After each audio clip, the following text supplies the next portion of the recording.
ഇന്നലെ ഇന്നൊക്കെ ആയിട്ട് കേരള ബ്ലാസ്റ്റേഴ്സിന്റെ ഒരു ട്രാൻസ്ഫർ ലോകത്തിലൊക്കെ രണ്ട് കാര്യങ്ങൾ സംഭവിച്ചു. ഒരു ഇൻകമിങ് അല്ലെങ്കിൽ ഒരു ഔട്ട് ഗോയിങ്ങും ഒക്കെ ആയിട്ട് ബന്ധപ്പെട്ട കാര്യങ്ങളാണ് എന്നുള്ളതാണ്. കുറച്ച് ലേറ്റായി പോയെന്നറിയാം, കാരണം മറ്റൊന്നുമല്ല, ഇന്നലെ ഞാൻ ട്രാവലിലൊക്കെ ആയിരുന്നു. അപ്പം അത് കഴിഞ്ഞ് ഓൾറെഡി ലേറ്റായി. പിന്നെ അതിനോടൊപ്പം തന്നെ നമുക്കറിയാലോ, ഇന്നലെ ഉറക്കമില്ലാത്ത രാത്രിയായിരുന്നു ഫുട്ബോൾ ഫാൻസിനെ സംബന്ധിച്ചിടത്തോളം. അത് രണ്ടും കൂടെ കഴിഞ്ഞപ്പോഴത്തേക്കും മൊത്തത്തിൽ ലേറ്റായി പോയി എന്ന് പറയാം. എന്താണേലും നമുക്ക് വിഷയത്തിലേക്ക് വരുമ്പോൾ മറ്റൊന്നുമല്ല, ജീക്സന്റെയും അർമാൻഡോ സാദിഖുവിൻ്റെയും കാര്യം തന്നെയാണ്. നമുക്ക് ആദ്യം ജീക്സണിലേക്ക് തന്നെ വരാം. ജീക്സനാണല്ലോ നിലവിൽ കേരള ബ്ലാസ്റ്റേഴ്സിലുള്ളത്. അപ്പം ജീക്സനെ സംബന്ധിച്ചിടത്തോളം മാർക്കസ് ആണ് ആദ്യം ഒരു കാര്യം പുറത്തേക്ക് വരുന്നത്. അദ്ദേഹം ക്ലബ്ബ് വിട്ട് പോകാനുള്ള സാധ്യതകൾ കൂടുതലാണ് എന്നുള്ള തരത്തിൽ. അത് കഴിഞ്ഞ് IFTWC റിപ്പോർട്ട് ചെയ്തു ജീക്സനും ഈസ്റ്റ് ബംഗാളുമായിട്ടൊരു അഡ്വാൻസ്ഡ് ടോക്കിലാണ് എന്നുള്ള തരത്തിലൊക്കെ. അപ്പം അങ്ങനെയാണ് കാര്യങ്ങൾ. ലാസ്റ്റ് ഇയർ ഓഫ് കോൺട്രാക്റ്റിലൊക്കെയാണ് ജീക്സൺ ഉള്ളത്. സോ ജീക്സണിലേക്ക് വരുമ്പോഴത്തേക്കും ഞാൻ ഈ ഒരു സീസൺ അവസാനിച്ച സമയത്ത് ഒരു വീഡിയോ ചെയ്തിട്ടുണ്ടായിരുന്നു. അപ്പം ജീക്സൻ്റെ ഒരു കാര്യം പരിശോധിക്കുമ്പോഴത്തേക്കും അദ്ദേഹം ഒരു ക്ലബ്ബ് വിട്ട് കഴിഞ്ഞാൽ നമുക്ക് വേറൊരു തരത്തിലൊരു ഇൻവെസ്റ്റ്മെൻറ്റ് നടത്തി കഴിഞ്ഞാൽ അതൊരു ബെറ്റർ ഓപ്ഷൻ ആയിരിക്കും എന്നുള്ളതായിരുന്നു അന്ന് ആ ഒരു വീഡിയോയിൽ പറഞ്ഞിരുന്നത്.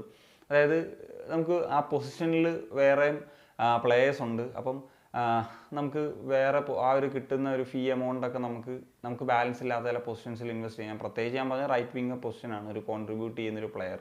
അതിനോടൊപ്പം തന്നെ ഒരു പുതിയ കോച്ചാണ് വരുന്നെങ്കിൽ, അന്ന് മിഗാൽ സ്റ്റാറ വന്നിട്ടില്ല, അപ്പോൾ ഒരു ഫോറിൻ DM-നെ കിട്ടിയിരുന്നെങ്കിലും അതൊരു നല്ല ഓപ്ഷനാണെന്നുള്ള തരത്തിലൊക്കെ നമ്മൾ സംസാരിച്ചിട്ടുണ്ടായിരുന്നു. അപ്പം പക്ഷേ നിലവിലത്തെ ഒരു സാഹചര്യം പരിശോധിക്കുന്നൊരു സമയത്ത് നമുക്ക് ഒരു ഫോറിൻ DM-നെ സൈൻ ചെയ്യാൻ സാധിക്കുമോ എന്നുള്ളതാണ് ഒരു ചോദ്യം. കാരണം എന്ന് വെച്ച് കഴിഞ്ഞാൽ ഓൾറെഡി ജോഷുവയും പെപ്പറയും ഉണ്ട്. അപ്പം ഈ രണ്ട് താരങ്ങളെയും ക്ലബ്ബ് ഓഫ്ലോഡ് ചെയ്യുമോ എന്നുള്ളതാണ് സംശയം. ഒരാളെ ഓഫ്ലോഡ് ചെയ്തൊരു സ്ട്രൈക്കറെ കൊണ്ടുവരുമെന്ന് പറയുന്നു. സോ ആ രണ്ടുപേരെ ഓഫ്ലോഡ് ചെയ്താലേ ഒരുപക്ഷെ ഒരു സെൻട്രൽ ഫോർവേഡിനെയും ഒരു ഡിഫൻസീവ് മിഡ്ഫീൽഡറിനെയും ഒക്കെ കൊണ്ടുവരാൻ പറ്റുള്ളൂ. അപ്പം അത് ഒരു റിസ്കി ആയിട്ടുള്ള ജോബായിരിക്കും. കാരണം ജിക്സൺ പോകുമ്പോൾ, ജിക്സനാണ് ടീമിലെ ഏറ്റവും എക്സ്പീരിയൻസ്ഡ് DM. അപ്പം ബാക്കി എല്ലാവരും കുറച്ചും കൂടി യങ്സ്റ്റേഴ്സാണ്. അപ്പം ഞാൻ അന്ന് ഒരു വീഡിയോ ചെയ്തപ്പം എൻ്റെ മനസ്സിലുണ്ടായിരുന്നൊരു ഫാക്ടർ എന്ന് വെച്ച് കഴിഞ്ഞാൽ, ആദ്യം 1-2 വർഷമെങ്കിലും ഒരു ഫോറിൻ DM നമ്മളെ കൊണ്ടുവന്നിട്ട് സെറ്റായി നമ്മുടെ മറ്റു പ്ലേയേഴ്സ് എക്സ്പീരിയൻസ് ആകുമ്പോൾ അവർക്ക് പിന്നെ അവർ ഇത് കൊടുക്കുക എന്നുള്ളത്. പക്ഷേ നിലവിലെ സാഹചര്യത്തിൽ ജിക്സൺ പോവുകയാണെന്നുണ്ടെങ്കിൽ നമുക്ക് അവിടെ ഒരു ഫോറിൻ DM-നെ എത്തിക്കാൻ സാധിക്കുമെന്നുള്ള സംശയമുണ്ട്. അതുപോലെ തന്നെ ഇപ്പം മിലോസ് ആണ് സെൻട്രൽ ബാക്ക് എന്ന നിലയിലുള്ളത്. ഇനിയിപ്പോൾ നമുക്ക് ബാക്കപ്പ് ആയിട്ട് അല്ലെങ്കിൽ റീപ്ലേസ്മെൻ്റ് ആയിട്ട് വരേണ്ടത് ലെസ്കോയുടെ റീപ്ലേസ്മെൻ്റ് ആണ്. അപ്പോൾ ലെസ്കോയുടെ ഒരു റീപ്ലേസ്മെൻറ്റ് എന്ന് പറയുമ്പോൾ ഒരു ഫസ്റ്റ് ചോയ്സ് CB തന്നെയാണ് വരേണ്ടത്. ആ സാഹചര്യത്തിൽ ഒരു DM കളിക്കുന്ന CBയെ നോക്കുമോ എന്നുള്ളതും അവിടെ ഒരു സംശയമായിട്ട് നിൽക്കുന്നു എന്നുള്ളതാണ്. അതുമല്ല, ഇപ്പോഴത്തെ ഒരു ടീം സെറ്റിംഗ് ഒക്കെ വെച്ച് നോക്കിക്കഴിഞ്ഞാൽ ഇപ്പം നമ്മൾ പുതിയൊരു DM-നെ കൊണ്ടുവന്നില്ല, ഫോറിൻ DM-നെ ആണ് കൊണ്ടുവരുന്നത്. മിലോസിനെ വെച്ചിട്ട് മാത്രമാണ് കൊണ്ടുവരുന്നത് പോലും നമുക്ക് അവിടെ ഒരു ബാലൻസ് പ്രശ്നം ഉറപ്പായിട്ടും ഉണ്ടാകും. പിന്നെ നമുക്കിപ്പം 4 പേരെ ഒന്നിച്ച് കളിപ്പിക്കാനും പറ്റത്തില്ല. കാരണം ഒരു ഫോറിൻ DM, പിന്നെ ലൂണ, പിന്നെ നോവ, പിന്നെ സ്ട്രൈക്കർ, അത് എങ്ങനെ പോസിബിൾ ആകുമോ എന്നുള്ളൊരു ചോദ്യമുണ്ട്. പ്രത്യേകിച്ച് മിലോസ് മാത്രമാണ് ഫോറിൻ CB എങ്കിലും അതൊരു പ്രശ്നമായിട്ട് വരുമല്ലോ. സോ നിലവിലെ ഒരു സാഹചര്യത്തിൽ എന്നോട് ചോദിച്ചു കഴിഞ്ഞാൽ ജീക്സനെ എക്സ്റ്റെൻഡ് ചെയ്യണം എന്നുള്ളതാണ് ആഗ്രഹം. പക്ഷേ അതിനുള്ള സാധ്യതകൾ കുറവാണ് എന്നുള്ളതാണ്. പിന്നെ ഒക്കെ ചെയ്യാൻ പറ്റുന്നൊരു കാര്യം എന്ന് വെച്ച് കഴിഞ്ഞാൽ, ഈ പറയുന്നത് പോലെ ഒരു ഇന്ത്യൻ വിങ്ങർ, ഇനിയിപ്പോൾ ഞാൻ പറഞ്ഞില്ല, ഇന്ത്യൻ വിങ്ങറുടെ കാര്യത്തിൽ റൈറ്റ് വിങ്ങറുടെ കാര്യമാണ് പറയുന്നത്. ലെഫ്റ്റ് വിങ്ങിൽ നമുക്ക് ഇഷ്ടംപോലെ പ്ലേയേഴ്സ് ഉണ്ട്. അപ്പം ഒരു റൈറ്റ് വിങ്ങർ ഇനിയിപ്പം മാർക്കറ്റിൽ ആരെങ്കിലും അവൈലബിൾ ആണോ എന്നുള്ളൊരു ചോദ്യമാണ്. ഇപ്പോൾ കിയാൻ നസീരി അല്ലെങ്കിൽ പല താരങ്ങളും പല ക്ലബിലോട്ടൊക്കെ ഒരു ട്രാൻസ്ഫർ ആയി കഴിഞ്ഞു.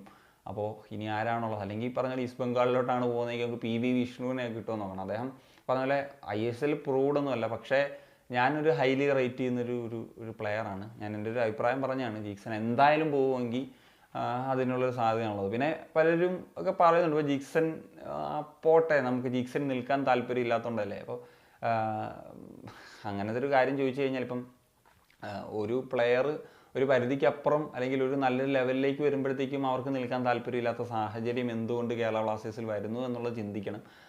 സോ അങ്ങനത്തെ ഒരു സാഹചര്യം ഉള്ളതാണോ, അതോ അങ്ങനൊരു സാഹചര്യം ഉണ്ടാകുന്നു എന്നുള്ളൊരു കാര്യം സൃഷ്ടിക്കുന്നതാണോ എന്നുള്ളതൊക്കെയാണ് അറിയേണ്ടത്. ഇനി നമുക്ക് അർമാൻഡോ സാദിഖുവിൻ്റെ ഒരു കാര്യത്തിലേക്ക് വരുമ്പോഴത്തേക്കും, സാദിഖുവിൻ്റെ ഒരു വാർത്ത ഇന്നലെയാണ് വന്നത്.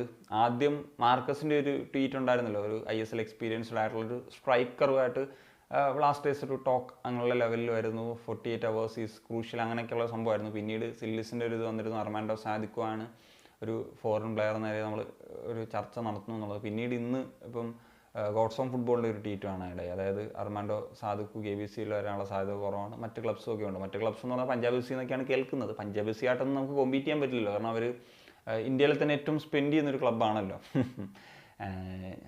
ഞാൻ പറഞ്ഞതിൻ്റെ പൊരുൾ നിങ്ങൾക്ക് മനസ്സിലായെന്ന് പ്രതീക്ഷിക്കുന്നു.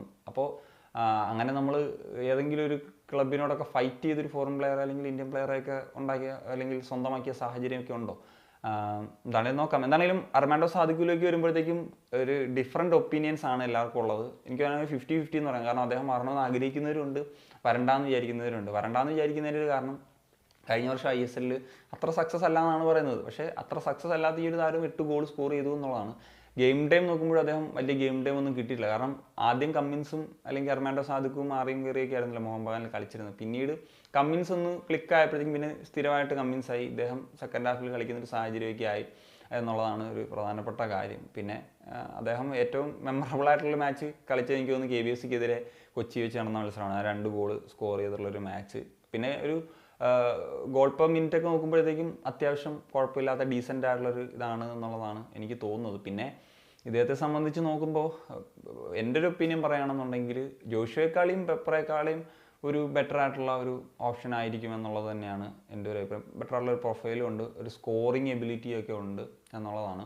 പിന്നെ കഴിഞ്ഞ സീസൺ എന്ന് പറഞ്ഞാൽ പറയല്ലോ, ഒരു പ്ലെയർ ഒരു ക്ലബിൽ ചിലപ്പോൾ കളിക്കാത്തതിന് ഡിഫറെൻറ്റ് പെർസ്പെക്റ്റീവ്സ് ആണ്. കാരണം അദ്ദേഹം ആ ഒരു ഹൈ പ്രൊഫൈൽ അല്ലെങ്കിൽ ആ ഒരു ലെവലിൽ തന്നെ വന്നതാണ്. അപ്പം ചിലപ്പോൾ ഇവിടെ വന്നിട്ട് ക്ലിക്കാനുള്ള സാധ്യതകൾ ഒരിക്കലും നമുക്ക് തള്ളിക്കളയാനായിട്ട് സാധിക്കില്ല എന്നുള്ളതാണ് സാദിഖിൻ്റെ കാര്യത്തിൽ നമുക്ക് പറയാനുള്ളത്. പിന്നെ ഇദ്ദേഹത്തിൻ്റെ ഒരു കാര്യത്തിൽ ഇപ്പം സെഗുണ്ടയിൽ കളിച്ചിട്ടുണ്ട്, അതുപോലെ പോളിഷ് ലീഗ്, സ്വിസ് ലീഗ്, അങ്ങനെയൊക്കെ അവിടെയൊക്കെ ഒരുപാട് ഗോൾ അടിച്ച് കൂട്ടിയ പ്ലെയറാണ്. പിന്നെ അൽബേനിയയെ സംബന്ധിച്ചിടത്തോളം ഒരു ഹിസ്റ്റോറിക്കൽ പ്ലെയറാണ്.